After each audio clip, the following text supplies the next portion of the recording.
Here I have HUAWEI MatePad Pro, and today I'm going to show you how to scan QR codes on this device.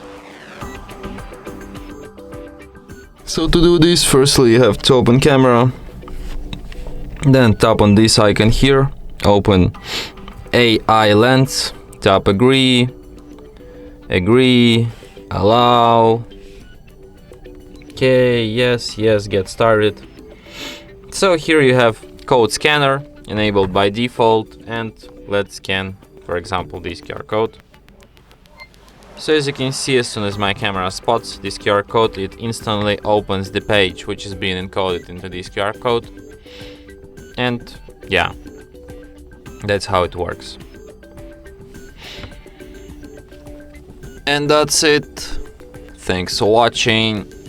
If you find this tutorial useful, don't forget to hit that like button and subscribe to our channel.